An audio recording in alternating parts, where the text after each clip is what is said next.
Welcome back, everybody. Today we're talking about how stuff works, the finger pulse oximeter. Now, a finger pulse oximeter is something that anyone who has respiratory issues or concerns about their heart rate should have in their possession. I picked mine up for $20-25 at the local drugstore. It's a really handy device, and it's something that you can use very easily, very quickly, but gives you important information. Now, I'm using a finger pulse oximeter in my life because of my asthma, but maybe you don't have asthma. Maybe you just tend to get respiratory infections, or perhaps you're a fitness person and you like to keep track of your heart rate, resting heart rate, or your heart rate during or after exercise. Well, this is an easy way to do it. So for any number of reasons, you might want to pick one of these up. I'm going to show you that each pulse oximeter does come with a little set of instructions. It just tells you what the symbols on the device mean, and of course, how to start it up and work it. This one comes with a handy, fancy carrying case, which I don't know why I would carry this thing around, but oh well, there it is.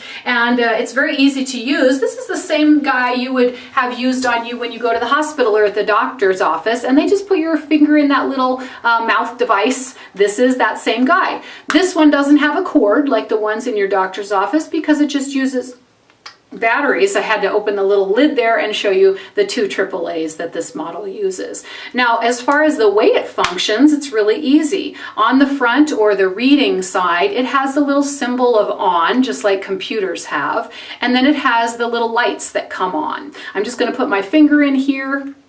Got to figure out which end to use. Got to be smarter than the device. Put my, oh, he turned off. Hello, wake up. Put my finger in there, and then he's going to tell me some information as he gets a sense of my heart rate. Now, again, the important part about using this is that you use these numbers then as information. If I had concerns about my heart rate, right now I can see my heart rate is 105. That's a number at the bottom. Kind of high, probably because I'm excited talking to you. But if I had concerns about my heart rate, maybe due to any number of cardiac conditions, I would want to keep track. If this were too high, I would know I was getting into a state of distress. If you're working with the elderly or you're taking care of a parent or an elderly friend, you want to make sure that this guy doesn't get too low, which can also show a problem that will need medical attention. For me, as a person with lung issues, what I'm looking for, you could see the little bloop, bloop heart rate thing. See it going up and down?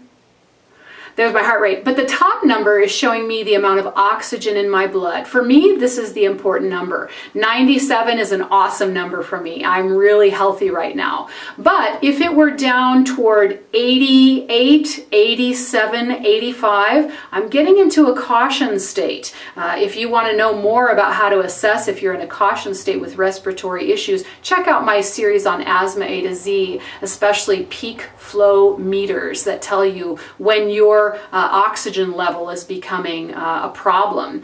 But this tells you not just the oxygen that I can breathe in and out, or the oxygen I can breathe in, the CO2 I can breathe out, but it tells me how much is in my blood. If this were down, as I said, too low, like 87, 88, 85, that's the time I need to go to urgent care or get to an emergency room and see if I can get some help. So once again, pulse oximeter is such an easy little tool to have. I like it because it's small. It's something that I use in the winter.